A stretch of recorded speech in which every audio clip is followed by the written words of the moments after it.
New Epstein document mention Bill Gates in unverified claims. Newly released documents links to the Jeffrey Epstein investigation have once again made headlines, including some sensational and unverified claims involving Microsoft co-founders Bill Gates.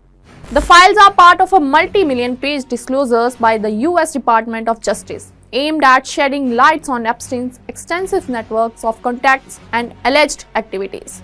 The documents include emails, notes, and internal communications that have sparked public interest and widespread media coverage. What the Epstein files allege?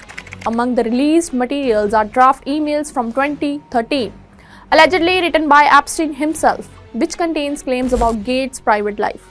These drafts suggest that Gates may have contracted a STD from Russian girls and had sought antibiotics allegedly in a way that could have been given to his then-wife, Melinda's French Gates, without her knowledge. It is crucial to note that these emails are unverified drafts, stored in Epstein's emails accounts, and there is no evidence that these messages was ever sent and acted upon.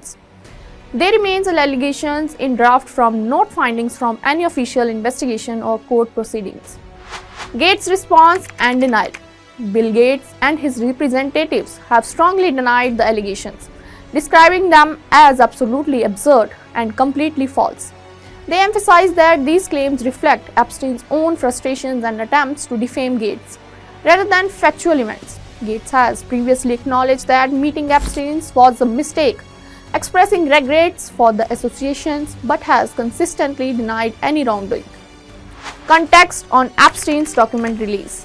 The DOJ's release contains millions of pages of investigative materials, including emails, images, and videos connected to the Epstein and his associates. Officials have stressed that being mentioned in these files does not imply guilt, and many of the records, like Gates' case, are drafts or unverified notes. The ongoing disclosures have drawn attention to high-profile figures who were connected to Epstein, even if there is no legal implication or evidence of criminal involvement. This had led to widespread speculation and media scrutiny, highlighting the importance of careful reporting when dealing with such sensitive material. Why this matter now? The release of these documents comes as part of a broader transparency efforts by the US government to make Epstein's related investigative materials publicly available.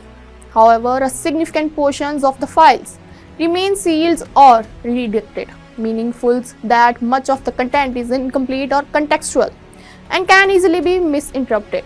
Experts caution that these files should be viewed as raw investigative material, not confirmed evidence, and that draft notes or speculative emails do not establish facts about individuals named within them. Key takeaways: the allegations against Gates remains unverified and draft-based, not legal or criminal findings. Epstein's emails reflect his own notes and claims, not established facts. Being named in the file doesn't equate to wrongdoing. Public scrutiny of high-profile individuals continues as the files are analyzed, but caution is required in interpreting these documents. The Epstein files underscores the complexity and scales of Epstein network, showing how unverified documents can quickly become noteworthy.